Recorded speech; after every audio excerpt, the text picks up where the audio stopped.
আগে থেকে আছে, আর এখনো তো পরিষেবা তো পাওয়া যাচ্ছে না। যেটুকু পাচ্ছি ওই দায় সারা কাজ করে দিচ্ছে। এখানে রুগী নিয়ে গেলে ওই ওষুধ নাই, এটা নাই, ওটা নাই, আর দেখা দিচ্ছে সদর হসপিটাল যায়।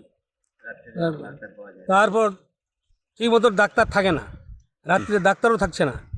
একটা ডেলিভারি নিয়ে গেলে আর প্রাথমিকটা দেখে সঙ্গে সঙ্গে ছেড়ে দিচ্ছে, কালদিকে রেফার করে দিচ্ছে। তো এটা দায়ভার কার? সরকারের, এখানকার যা বিধায়ক বা সরকার, আমাদের যে স্বাস্থ্যমন্ত্রী আছে তার তার দায় বলতে এগুলো। তো এই বিষয়ে কি মানে যে এইরকম একটা পরিস্থিতি তৈরি হয়েছে, কি বলবেন এই বিষয়টা নিয়ে?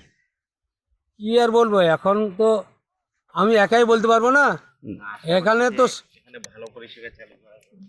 যেহেতু এখানকার আমাদের বিধায়ক আছে, এরা এটা ভালো ভালো করলে ওরাই করতে পারবে।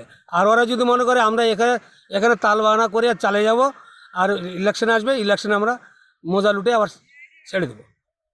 কিন্তু মাঝখানে এই আমাদের পাবলিক হচ্ছে হ্যারাসমেন্ট।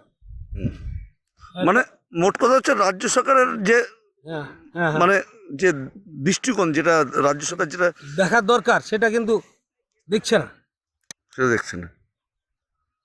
এবং প্রত্যেকটা হসপিটালে ইনকোয়ারি করা দরকার, কি পরিষেবা দিচ্ছে, কীভাবে হচ্ছে, কীভাবে রুগী আসতেছে, এখানে কেন সঙ্গে সঙ্গে ছেড়ে দিচ্ছ। সিজারটা না, সিজারের জন্য না কালদিকে তো পাঠাতে পারে, নর্মাল ডেলিভারিগুলো তো এখানে করাতে পারে, কিন্তু নর্মাল হলেও হাত দিচ্ছে না, সঙ্গে সঙ্গে পাঠাই দিচ্ছে। মানে মানে রিস্ক নিচ্ছে না, রিস্ক নিচ্ছে না, কেন রিস্ক নেবে না? আর ডাক্তারের সংখ্যা কম। আর ডাক্তারের সংখ্যা তো আছেই কম। এই চল আমরা বলছি আমরা কি করব, ডাক্তার তো এখানে ডাক্তার তো দিচ্ছে না।